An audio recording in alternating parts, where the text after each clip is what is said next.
मला नऊवारी साडी पाहिजे हे वाक्य मराठीमध्ये जशी सेंटेन्स अरेंजमेंट लागते ना, कर्ता कर्म क्रियापद, त्याच्या अकॉर्डिंग करेक्ट आहे.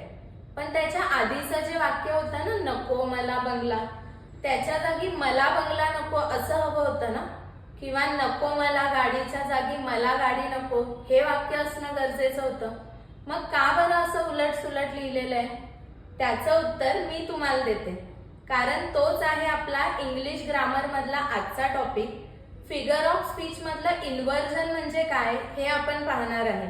चला तर पाहूया काय आहे ते.